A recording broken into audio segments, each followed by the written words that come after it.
अस्सलामुअलैकुम, आप देख रहे हैं समा, मैं हूं फवाद ज़ैदी। बुलेटिन का आगाज़ करेंगे भारत की LOC पर इश्तियाल अंगेज़ कार्रवाई की खबर से।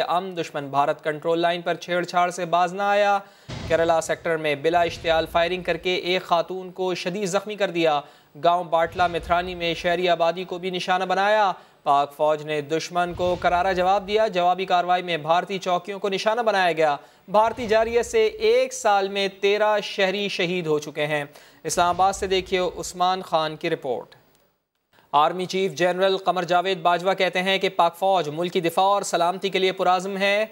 पायदार तरक्की के लिए महफूज माहौल फराहम करने की जिम्मेदारी अदा करेगी। उन्होंने अंदरूनी और बैरूनी खतरात से निपटने के लिए रियासती इदारों का इस्तेहकाम ज़रूरी करार दे दिया। Army chief general Qamar Javed Bajwa का नेशनल डिफेंस यूनिवर्सिटी का दौरा। National security and war course के शुरा से खिताब। मुल्क की दिफा और सलामती के लिए पाक फौज का अज़म दोहरा दिया। बोले अंदरूनी और बैरूनी खतरात से निपटने के लिए रियासती इदारों का मुस्तहकम होना जरूरी है। पाक फौज कौमी हमायत के साथ अपनी कारकर्दगी का मुजाहिरा करती रहेगी। आर्मी चीफ का कहना था कि मुल्क को दरपेश चैलेंजेस जामे हिकमत अमली का तकाजा करते हैं। फौज पायदार तरक्की के लिए महफूज माहौल फराहम करने की जिम्मेदारी अदा करेगी। मुल्क में देर पा अमन के लिए तमाम मुमकिन इकदाम करेंगे। ISPR के मुताबिक जनरल कमर जावेद बाजवा ने पाकिस्तान में पायदार अमन पर अपना विजन भी दिया। खित्ते की सलामती सूरत हाल पर भी इज़हार ख्याल किया। वज़ीर आज़म इमरान खान कहते हैं कि मैंने नरेंद्र मोदी से कहा था कि मसला कश्मीर हल हो गया तो इससे दोनों मुल्कों को फ़ायदा होगा, लेकिन इलेक्शन के बाद भारत का तकब्बुर कहीं और चला गया। अब वो आज़ाद कश्मीर को भी अपना हिस्सा डिक्लेयर करने लगा है, मगर भारत अच्छी तरह समझ ले कि कश्मीर का मामला पॉइंट ऑफ नो रिटर्न पर पहुँच गया है। मैंने बात भी की नरेंद्र मोदी से कि कश्मीर का हमारा इशू है तो ये हम बातचीत से हल कर लें। हमारा कश्मीर का इशू हल हो जाए तो बहुत बड़ी एडवांटेजेस हैं, दोनों मुल्कों को बड़ी एडवांटेजेस। गुर्बत अगर कम करनी है तो ट्रेड आपस में कर दो, फिर इलेक्शंस हो गए। लेकिन जैसे ही इनका इलेक्शन हुआ तो वो और ही तरफ उनकी एरोगेंस चली गई। हमारा मुकाबला ये कोई इंटरेस्ट के अगेंस्ट नहीं है, ये इंडिया अपने इंटरेस्ट नहीं प्रोटेक्ट कर रहा। हमारा एक आइडियोलॉजी के खिलाफ मुकाबला है। ये एक हिंदुत्वता, एक हिंदू सुप्रीमेसिस्ट, एक फैशिस्ट, एक नाज़ी इंस्पायर्ड आइडियोलॉजी का मुकाबला है। वो पाकिस्तान को समझते नहीं है कि जिससे कोई उनके ताल्लुकात अच्छे होने चाहिए। वो हमें एक उधर दबा के रखना चाहते हैं जो इस वक्त हिंदुस्तान में मुसलमान दबाया हुआ हो। अब उन्होंने कई जगह पे पाकिस्तान के कश्मीर को, अपने आज़ाद कश्मीर को अंदर शामिल किया हुआ। कश्मीर इशू एक ऐसा है जी कि मेरे ख्याल में ये पॉइंट ऑफ नो रिटर्न पे पहुंच गया। हिंदुस्तान जो 8 लाख फौज वहाँ रख के उनको दबाने की कोशिश कर रहा है, बंदूक के जोर पे वो कितना चले जाएंगे। 80 लाख लोगों को इस तरह दबा के ये अनसस्टेनेबल है। इंशाल्लाह ये कोविड के बाद ये अब रुक नहीं सकती मूवमेंट। मकबूजा कश्मीर 11 माह से लॉकडाउन में है। दर्जनों कश्मीरी शहीद किए जा चुके हैं। पाकिस्तान ने सूरत हाल पर तशवीश का इजहार कर दिया है। फाशिस्ट मोदी के काले करतूतों पर खामोश आलमी बरादरी के ज़मीर को भी झंझोड़ दिया। तर्जुमान दफ्तर खारजा का कहना है कि भारत निहत्ते कश्मीरियों के कत्लेआम में बराह रास्त मुलव्विस है। मकबूजा कश्मीर में 326 दिनों से गैर इंसानी लॉकडाउन जारी। काबिज फौज के हाथों 5 माह में 110 कश्मीरी शहीद भी हो चुके। पाकिस्तान का बढ़ते भारतीय मजालिम पर एक बार फिर तशवीश का इजहार। तर्जुमान दफ्तर खारजा ने हफ्तावार मीडिया ब्रीफिंग में आलमी बरादरी को झंझोड़ते हुए इंसानी हकूक की पासदारी का वादा याद दिला दिया। The BJP leadership must realize that it is directly responsible for these politically motivated, arbitrary killings of Kashmiris by the Indian security forces. International law prohibits the arbitrary deprivation of life and extrajudicial killings. Ayesha Farooqui ने नई दिल्ली में पाकिस्तान के सफारती अमले पर इल्जाम तराशी को कश्मीर और LOC की संगीन सूरत हाल से तवज्जो हटाने का भारतीय हरबा करार दे दिया।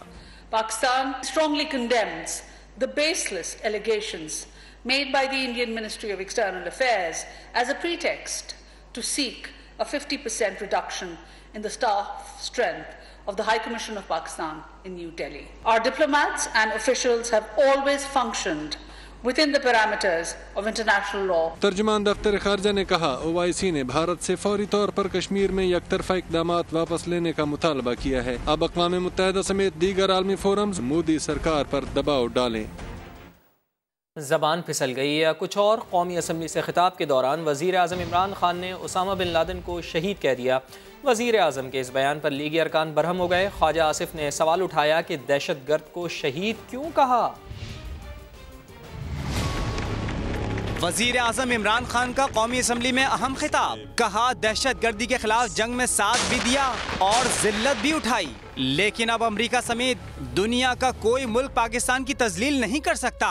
पाकिस्तानियों के लिए बड़े दो शर्मिंदा वाक़यात जिसमें हम सब बड़े शर्मिंदा हुए। एक हुआ जी, उसामा बिन लादेन को इन्होंने अमेरिकन ने आके एबटाबाद में मार दिया, शहीद कर दिया। उसके बाद क्या हुआ?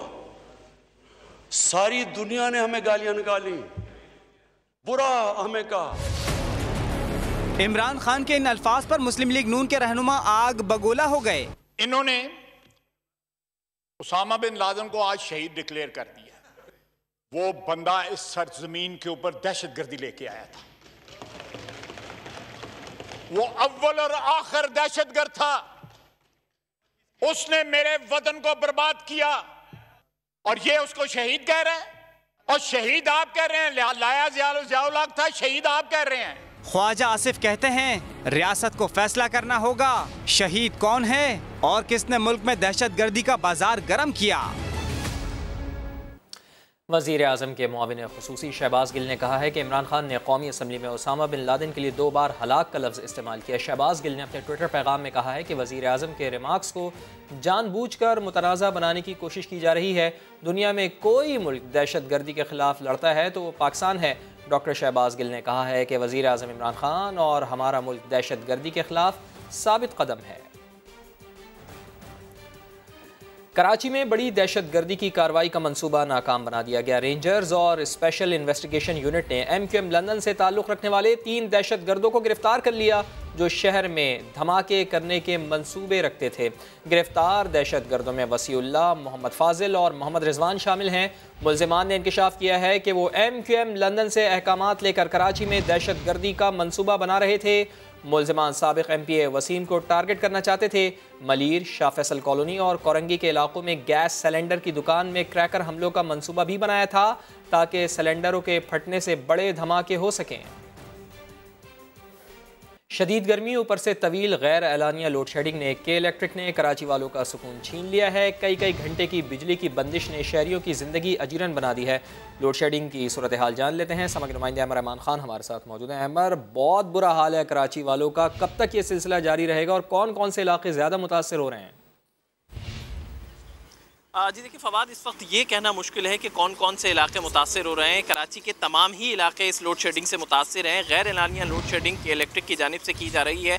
ना कोई वक्त उसका मुतय्यन किया गया है, ना कोई जगह मुतय्यन की गई है, ना कोई इलाका। तमाम ही इलाकों में लोड शेडिंग जारी है। कई घंटों की लोड शेडिंग होती है। इलाका मकीन हमें बताते हैं जिस इलाके में मैं इस वक्त मौजूद हूँ, आइए चंडीगढ़ रोड का, तो आप मेरे पीछे पस मंज़र में देख सकते हैं कि कितना ज़्यादा अंधेरा यहाँ पर भी है। इस वक्त यहाँ पर भी बिजली नहीं है। रोशनियों का शहर तस्वुर किया जाता था कराची, कहा जाता था कराची मुतालिक, लेकिन इस वक्त के इलेक्ट्रिक ने उसको अंधेरों का शहर तब्दील कर दिया है। कई घंटों की लोड शेडिंग है। फर्नेस ऑयल का बहाना बनाया जा रहा है कि जी वो मौजूद नहीं है, या फिर गैस की लीकेज, गैस की बंदिश है या शॉर्टेज है, जिसकी वजह से आमतर लोड शेडिंग की जा रही है। इलाका मकीन से हमारी जब भी बात होती है तो वो यही बताते हैं कि कई घंटों की लोड शेडिंग है। इस वक्त कोरोना के मरीजों की अगर हम बात करें तो 40,000 के करीब ऐसे मरीज हैं जो कि घरों में आइसोलेट हैं। जब उनके इलाकों में लाइट जाती है तो ये तस्वुर किया जा सकता है कि उन पर क्या गुजरती होगी, जो कि अपने कमरों तक महदूद हैं, बाहर नहीं आ सकते। और ऐसे में जब बिजली भी ना हो तो वो क्या करेंगे, कितनी मुश्किलात से दो चार होंगे। कि इलेक्ट्रिक ने इसका इंतज़ाम पहले करना था लेकिन कुछ ना किया, कोई प्लानिंग नहीं की। अगर ये प्लानिंग कर ली जाती तो आज कम अज़ कम शहरियों को ये दिन ना देखना पड़ता कि जैसे कराची में कई घंटों की लोड शेडिंग की जा रही है, शहरियों को अजियत में मुब्तला कर दिया गया है। वैसे ही कितना गर्मी है, कितना पारा हाई है कराची में, और उसके बावजूद कई घंटों की लोड शेडिंग होती है जिसकी वजह से शहरी बहुत ज़्यादा परेशान हैं। ना सिर्फ आम शहरी बल्कि जो कारोबारी हल्के हैं वो भी बहुत ज़्यादा मुतासर देते हैं लोड शेडिंग से।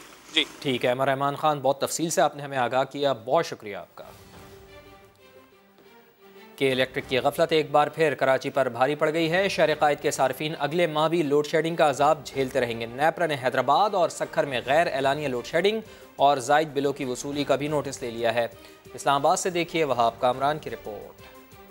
जो काम अप्रैल में करना था वो जून में याद आ गया। के इलेक्ट्रिक ने बिजली की तलब के हवाले से बर वक्त इकदाम न करके कराची को अंधेरों में डबो दिया। गर्मी और बिजली के इस्तेमाल में इजाफे के साथ ही कंपनी फर्नेस ऑयल की किल्लत का रोना रोने लगी। सूरत हाल से मुतल्लिक PSO को पहले आगाह किया गया होता तो अवाम को लोड शेडिंग का अजाब झेलना न पड़ता।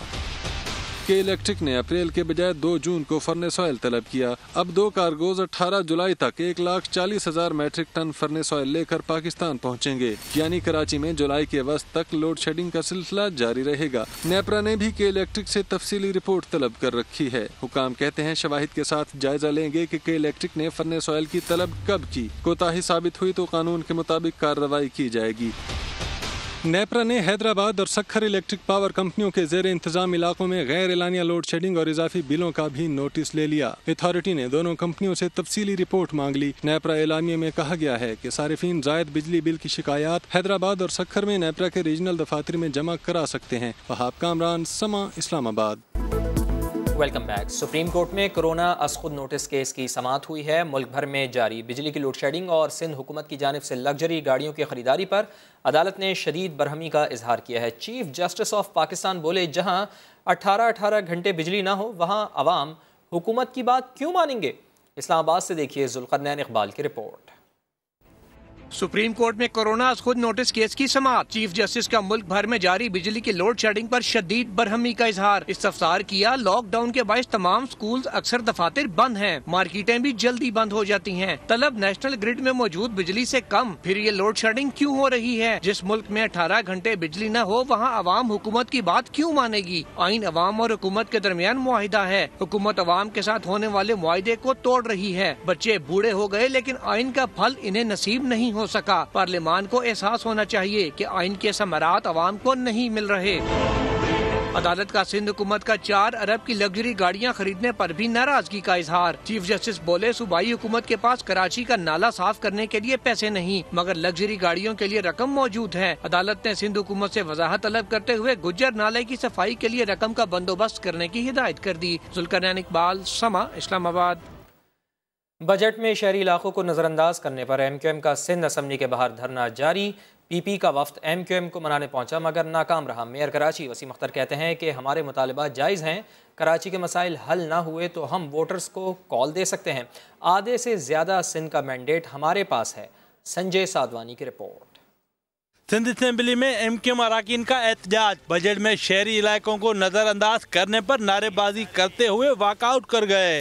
हमें इजाज़त दीजिए, हम आपके इस बजट को खुदा हाफिज़ कहकर जा रहे हैं। बहुत शुक्रिया। आप लोग वॉकआउट कर रहे हैं, नासिर शाह साहब की नहीं सुनेंगे। MQM ने बजट के खिलाफ सिंध असेंबली गेट पर धरना दे दिया।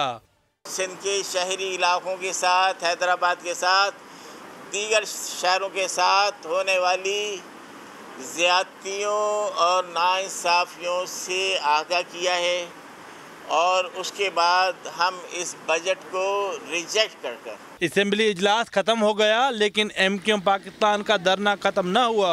मेयर कराची वसीम अख्तर कहते हैं, सिंध का आधे से ज्यादा मैंडेट हमारे पास है। हम अपने वोटर्स को भी कॉल कर लें, हम अपने सपोर्टर्स को भी कॉल कर लें इससे पहले कि हम मजीद आगे बढ़ें। इनके इशूज़, हमारे इशूज़, उनको सीरियस लिया जाए। PP रहनुमा सईद गनी और इम्तियाज शेख धरना खत्म कराने पहुंचे। तहफ़्फ़ुज़ात वज़ीर आला तक पहुंचाने की यकीन दहानी कराई मगर MQM पाकिस्तान वाले न माने। राब्ता कमेटी के फैसले के बाद धरना खत्म करने के मुतालिक ऐलान होगा। कैमरामैन आतिफ कुरैशी के साथ संजय साधवानी, समा, कराची। वज़ीर इत्तलात सिंध नासिर हुसैन शाह ने दावा किया है कि सिंध हुकूमत ने बजट में कराची के लिए 100 अरब से ज़ायद रकम रखी है। बड़ी बातें की गई कि कराची के लिए कुछ नहीं रखा जाता। सर, कराची हमारा है। आप भी अपना जो फेडरल बजट बनता है उसमें कुछ स्कीमें यहाँ के लिए रखें, वहाँ पे बात नहीं की जाती। हमारे दोस्तों को कुछ है, पहले कह दिया गया कि जी कराची के लिए सिर्फ 3 अरब रुपए रखे गए। शुक्र है 24, 26, 30 पे आ गए। कराची की स्कीमें हैं वो 100 अरब से ज्यादा हैं। चेयरमैन बिलावल भुट्टो जरदारी साहब ने खास हिदायत दी थी डिसैलिनेशन की बात तकरीबन काफ़ी हद तक हो चुकी है। पाकिस्तान का पहला सीवरेज को ट्रीटमेंट करने का प्रोजेक्ट है जो इंडस्ट्रियल एरिया में फिर उनको पानी दिया जाएगा। 3 बड़े प्रोजेक्ट कराची के लिए, लिंक रोड सर कोरंगी वाला, सर एक्सप्रेस वे है मारीपुर टू वाई जंक्शन, काफ़ी हद तक इस पर काम हो चुका है सर। इंटरचेंज है ICI पुल, अगर कोई इजाज़त दी गई है 1 to 4 तक की, सिर्फ कराची KMC को दी गई। किसी पे एहसान थोड़ी कर रहे हैं सर, ये तो हमारा कराची है, हम अपना कराची बना रहे हैं। सुप्रीम कोर्ट में भी पायलट्स की जाली लाइसेंस के मामले की गूंज सुनाई दी। अदालत ने DG सिविल एविएशन से 2 हफ्तों में जवाब तलब कर लिया है। कौमी एयरलाइन के सरबराह ने भी सिविल एविएशन से जाली लाइसेंस वाले 150 पायलट्स की फहरिस्त मांग ली है। इस्लामाबाद से जुल्करनैन इकबाल की रिपोर्ट में आप भी जानिए। हवाई जहाजों के कप्तानों के जाली लाइसेंस का मामला। कोरोना खुद नोटिस केस की समाअत के दौरान चीफ जस्टिस ने नोटिस ले लिया। DG सिविल एविएशन अथॉरिटी से 2 हफ्ते में जवाब तलब। PIA, एयर ब्लू और सेरीन एयरलाइन के सरबराहान को भी आइंदा समाअत पर बुला लिया। तमाम एयरलाइन सरबराहान को कप्तानों की डिग्रियों और लाइसेंस की तस्दीक पर मबनी रिपोर्ट फराहम करने का हुक्म।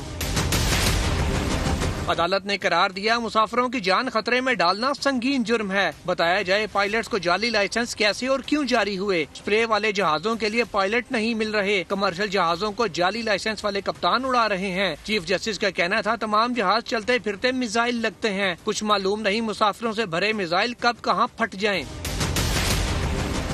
कैप्टन रिटायर्ड सैफूर ने भी समा से गुफ्तगू में जाली लाइसेंस के हामिल कप्तानों का भांडा फोड़ा था। पैसे दे के इम्तिहान देते रहे हैं, दूसरे लोग उनकी जगह बैठे हैं, ये चीजें मैंने देखी हैं। मैं उस वक्त जो है एक स्कूल का चीफ पायलट था। उधर से मुझे पता चला, जब मैंने ये सिविल एविएशन से पूछा तो उनके पास कोई जवाब नहीं था। वो कहते हैं कि हम ये बात करेंगे तो हमारे ऊपर उछलेगी। जाली लाइसेंस वाले कप्तानों की फहरिस्त के लिए कौमी एयरलाइन के सरबराह अरशद मलिक ने सिविल एविएशन को दूसरा खत लिख दिया। अरशद मलिक का कहना है कि जाली लाइसेंस वाले पायलट्स फ्लाइट सेफ्टी के लिए शदीद खतरा हैं। कवायद के तहत कप्तानों के खिलाफ फौरी एक्शन लिया जाएगा। ऐसे पायलट्स को जहाज उड़ाने नहीं देंगे। जुल्करनैन इकबाल, समा, इस्लामाबाद।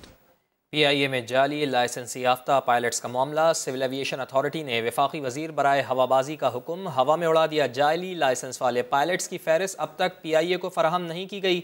तफसील जान लेते हैं। समग्र नुमाइंदे अशरफ खान हमारे साथ मौजूद हैं। अशरफ खान, क्या सिविल एविएशन इन जाली पायलट्स को बचाना चाह रही है? जी, अगर देखा जाए कि वफाकी वज़ीर हवाबाजी की हिदायत के बावजूद जो सिविल एविएशन अथॉरिटी का जाली लाइसेंस के हामिल कप्तानों के खिलाफ कार्रवाई से अभी तक कोई एक्शन नहीं लिया गया। सिविल एविएशन अथॉरिटी की जानिब से PIA को ताहाल जाली लाइसेंस होल्डर पायलट की जो फहरिस्त फराहम नहीं की जा सकी है। PIA के CEO air marshal Arshad Malik ने अब तक 2 बार DG सिविल एविएशन को खत भी लिखा है, जो कि आप इसमें देख सकते हैं। और यहाँ पे सिविल एविएशन ने हुकूमत पाकिस्तान की हिदायत पर PIA के 150 पायलट के खिलाफ इंक्वायरी की मगर रिपोर्ट नहीं दी है अब तक। और यहाँ पे बताया गया कि PIA ने अपनी इंक्वायरी के बाद 17 जाली लाइसेंस के हामिल पायलट्स को ग्राउंड करके जहाज उड़ाने से रोक दिया गया। और ये कहा गया कि 17 पायलट्स को फरवरी 2019 में ग्राउंड किया गया था और इसमें जो 17 पायलट को अब तक जो है 20 करोड़ रुपए जो है तनख्वाह की मद में अदा किए गए। बहुत शुक्रिया आपका अशरफ खान। एक और अहम मामला कि मुस्लिम लीग नून के रहनुमा अमीर मुकाम के भाई इबादुल्ला खान की गलत बयानी सामने आ गई है। कौमी असम्बली के फ्लोर पर करप्शन केस में पैसे वापस करने और हुक्म इम्तना लेने से इनकार कर दिया। समा स्टे ऑर्डर और रिकवरी के सबूत सामने ले आया। डॉक्टर इबाद ने कौमी असम्बली में क्या दावा किया, पहले आपको वो दिखाते हैं। एक वज़ीरी मौसूफ ने मेरा नाम लेकर कुछ झूठ बोलकर मेरे हवाले से, तो मैं हर पॉइंट की वजाहत करना चाहता हूँ। 10 करोड़ छोड़ ले, अगर 10 पैसे इसने AMC से रिकवर किए मुझे बता दे। ये भी मुझे सबूत दे दे कि कौन से अदालत में किधर हमने स्टे लिया। और इसी बारे में बात करते हैं। समा पेशावर के ब्यूरो चीफ तारिक आफाक साहब हमारे साथ मौजूद हैं। तारिक साहब, डॉक्टर इबादुल्ला खान का दावा अपनी जगह, लेकिन समा जमा कराई गई रकम की रसीद और पेशावर हाईकोर्ट के हुक्म इम्तना की कॉपियाँ भी सामने लेकर आ गया है। यानी इसका मतलब है ढोल का पोल खुल गया। देखें, यकीनन झूठ का तो पोल इसलिए भी खुल गया ना कि जो डॉक्यूमेंट्स हमारे पास इस वक्त हैं उनसे तो वाज़ेह तौर पर ये है आया कि ना सिर्फ उन्होंने जो ना स्टे ऑर्डर ले रखा था इसी केस के खिलाफ, इसी रिकवरी के खिलाफ, बल्कि बाद में जो ना जब ये केस सेटल हो गया था तो उन्होंने तकरीबन 89 मिलियन रुपए जो उन्होंने जमा भी कराए थे। तकरीबन 8 करोड़ 94 लाख रुपए तकरीबन जो 9 करोड़ रुपए बनते हैं वो भी जमा कराए। इसकी रसीद हमारे पास है। तो एक पार्लियामेंट के फोरम पे जाके इतना बड़ा दावा करना और फिर जो हकाइक सामने आते हैं वो उनसे जो बिल्कुल मुतसादिम होते हैं, तो मेरे ख्याल से अवामी नुमाइंदों के लिए जो इस किस्म का झूठ जो पकड़ा जाता है और आवाम के सामने आते हैं उससे गुरेज करना चाहिए। अभी आपने देख दिया कि जो डॉक्यूमेंट्स हमारे पास मौजूद है उसमें तो वाज़ेह तौर पर ये लिखा हुआ है कि उन्होंने जो ना 8 करोड़ 94 लाख रुपए जो ना जमा भी कराए हैं। और इससे पहले जब ये केस चल रहा था पेशावर हाई कोर्ट में तो ये उसको स्टे भी मिला था और स्टे के बाद जो ना जब ये डिसाइड हो गया था, अगर ये उनके हक में डिसाइड हो गया था, लेकिन उसके बाद आपने देखा कि उन्होंने फिर ये जो रिकवरी वाले पैसे थे वो भी जमा करा दिए थे। जी बहुत शुक्रिया आपका तारिक आफाक साहब। वज़ीर आज़म इमरान खान ने कौमी असम्बली से खिताब में कोरोना से लड़ती कौम को उम्मीद दिला दी। उनका कहना था कि इस माह कोरोना केसेस की तादाद ना बढ़ी तो हम मुश्किलात से निकल आएंगे। कोरोना से मुताल्लिक़ पॉलिसी पर पहले रोज़ से कोई उलझाव नहीं। 13 मार्च से आज तक कोई एक बयान दिखा दें जिसमें तजाद हो। मैं आज ये कह दूं कि ये अगर महीना हम एहतियात से गुजार बैठे तो हम इंशाअल्लाह इसके बुरे असरात से बच सकते हैं। बार बार ये कहा जा रहा है कंफ्यूजन थी। स्पीकर साहब, अगर किसी मुल्क की गवर्नमेंट में कंफ्यूजन नहीं थी वो हमारी गवर्नमेंट। 13 मार्च को हमने लॉकडाउन किया। 13 मार्च से लेके आज तक मेरी एक स्टेटमेंट बता दें जिसमें तजाद। मैंने कॉन्स्टेंटली 2 चीज़ों पे बात की। अगर आपके पास $50,000 पर कैपिटा इनकम है तो सबसे बेहतरीन चीज़ उसको रोकने की है कि बिल्कुल कर्फ्यू लगा दो। लेकिन मैंने ये भी कहा कि जो हमारा मुल्क की कंडीशंस हैं हमें ये सोचना पड़ेगा कि अगर हम ये करने जा रहे हैं तो वो गरीब तबके के ऊपर क्या इम्पैक्ट पड़ेगा। मैं आज अपनी जो टीम जो NCOC में हमने टीम बनाई जिसमें डॉक्टर्स भी थे, डेटा गैदर करने के भी लोग थे, असद उमर वो लीड कर रहे थे, मैं आज ख़ास इनको खराज तहसीन पेश करता हूँ। हम वो थे जिन्होंने सबसे पहले बात स्मार्ट लॉकडाउन की कि सारा 22 करोड़ लोगों को बंद ना करो, स्मार्ट लॉकडाउन, हॉटस्पॉट्स देखो। ये सारी हमारी NCOC का कमाल है कि वो उन्होंने पूरी स्टडी करके अपने मुल्क की कंडीशंस में किस तरह हम चले। Chairman Pakistan Peoples Party Bilawal Bhutto Zardari ने कौमी असम्बली से खिताब में कहा कि अगर पाकिस्तान कोरोना वायरस का मुकाबला करने की सलाहियत रखता तब भी सेहत का निज़ाम तबाह हो जाना था। वज़ीर आज़म का पहले दिन से अब तक कोई प्लान ही नहीं था। अगर स्मार्ट लॉकडाउन ही करना है तो करते स्मार्ट लॉकडाउन, वो इक़दाम उठाएं जिससे आवाम की सेहत और ज़िंदगी को बचा सकें। हमारा वज़ीर आज़म का पहले दिन पे प्लान नहीं था, दूसरे दिन पे प्लान नहीं था, 2 हफ्ते बाद प्लान नहीं था और आज 3 महीने बाद 4 महीने बाद प्लान नहीं है। अगर हम कोरोना का मसला 100% संभालते, अगर हम हर वो कदम उठाते जो वर्ल्ड हेल्थ ऑर्गेनाइजेशन कह रहा था शुरू दिन से कि उठाए, तब भी हमारा सेहत का निज़ाम कोविड की प्रेशर की वजह से डूब जाना था। जिस तेजी से पाकिस्तान के अवाम बीमार हो रहे हैं, फौत हो रहे हैं, कोई किसी सूबा का हेल्थ इंफ्रास्ट्रक्चर अब इस तादाद को बर्दाश्त नहीं कर सकेगा। ये स्मार्ट लॉकडाउन का शोर करे तो स्मार्ट लॉकडाउन करते। IMF को खुश रखना है, IMF को पैसा देना है, लोन वापस करना है तो लॉकडाउन ना करे, लेकिन वो कदम उठाए जिससे आप अपना आवाम का सेहत और जिंदगी बचा सकते हैं। कैसे कह सकते हो कि हम तैयार हैं, पाकिस्तान तैयार है? अगर पाकिस्तान तैयार है तो हमारे लोग क्यों मर रहे हैं? रियासत पाकिस्तान वही किरदार अदा कर रहा है जो हमने कारगिल में किया था, जहां हमारे लोग, हमारे सोल्जर्स, हमारे सिपाही जंग तो लड़ रहे थे, शहीद हो रहे थे, जैसे आज हमारे डॉक्टर्स, हमारे नर्सेस कर रहे हैं। लेकिन हमारे रियासत मानने को तैयार नहीं था, कहते थे कि कोई जंग नहीं है, हमारा सोल्जर्स वहां नहीं है, सामान नहीं बेचते थे। आज भी पाकिस्तान में ये वबा फैल रही है। हम अपना डॉक्टर्स को, अपना नर्सेस को, अपना पैरामेडिक्स को ना वो प्रोटेक्टिव केयर देने को तैयार है, ना उनको तनख्वाह में वो इजाफा करने को तैयार है और ना ही उनको वो रिस्क अलाउंस देने को तैयार है। कि आज भी ये तकरीर मेरे लिए नहीं था, ये तकरीर सिलेक्टर्स के लिए था, आवाम के लिए नहीं था। कौमी असम्बली में मुनाजरे की बातें होने लगी हैं। Chairman Pakistan Peoples Party Bilawal Bhutto Zardari ने वज़ीर आज़म को चैलेंज दिया तो ख्वाजा आसिफ भी पीछे ना रहे। फवाद चौधरी ने अपोजिशन जमातों की बातों को बचकाना करार दे दिया। कहा मुनाजरे तो फ़िरका वाराना ग्रो करते हैं। ख्वाजा आसिफ को TV पर कॉमेडी प्रोग्राम करने का मशवरा दिया। सेनेटर फैसल जावेद ने कहा मुबाहिसे करप्शन पर नहीं किए जाते। कौमी असम्बली जहां पॉलिसियां बननी चाहिए, मोबाइल से होने चाहिए, आज वहां मुनाजरे के चैलेंज दिए जा रहे हैं।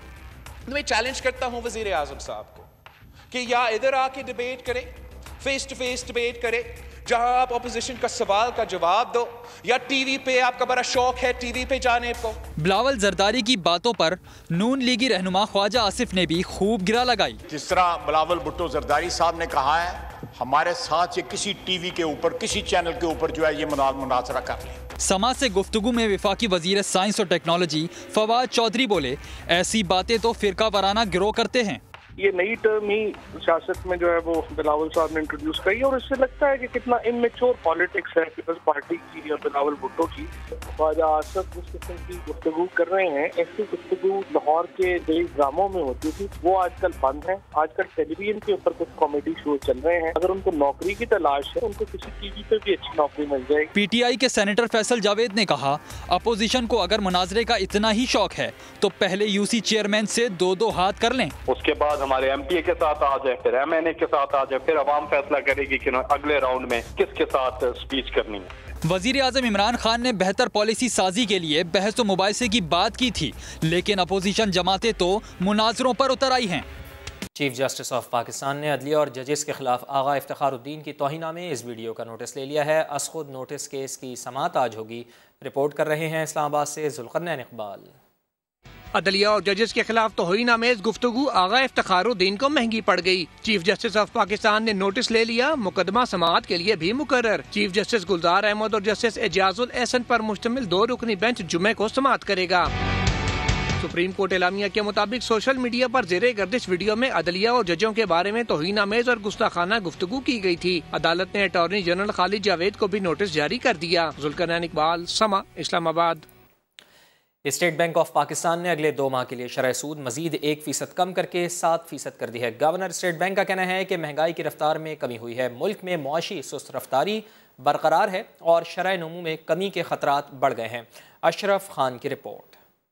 State bank monetary policy committee के इजलास में बड़ा फैसला, शरह सूद में मजीद 1% कमी कर दी गई। गवर्नर स्टेट बैंक रजा बाकर की सरबराही में होने वाले इजलास में माशी अदद-ओ-शुमार का जायजा लिया गया। जायजा में देखा गया कि महंगाई की शरह में कमी हुई है, लेकिन कोरोना के मईशत पर शदीद मनफी असरात हुए हैं। इजलास में अगले 2 माह के लिए शरह सूद में मजीद 1% कमी कर दी गई, जिसके बाद शरह सूद 8% से कम होकर 7% पर आ गई। शरह सूद में कमी पर ताजिरों ने इत्मीनान का इजहार किया। हम शुक्रिया अदा करते हैं कि इन्होंने 1% का रिडक्शन किया है, लेकिन हम हमारी देरीना रिक्वेस्ट है, हमारे ग्रुप की रिक्वेस्ट है, इसको फौरी तौर पे 4% पर लाया जाए। मॉनेटरी पॉलिसी के इजलास में बताया गया कि पेट्रोलियम मसनूआत में कमी से महंगाई की रफ्तार मई में 8.2% रही। ये भी तवक्को की कि अगले माली साल का बजट महंगाई के हवाले से कोई असर नहीं डालेगा, क्योंकि वफाक ने तनख्वाहों में इजाफा नहीं किया। नए टैक्सेस न लगने और दरामदात पर ड्यूटी कम होने से पैदावारी लागत भी कम होगी। अशरफ खान, समा, कराची। इसी के साथ ही वक्त हो गया ब्रेक का, जिसके बाद दोबारा हाजिर होंगे हेडलाइंस के साथ। आप देखते रहिए समा।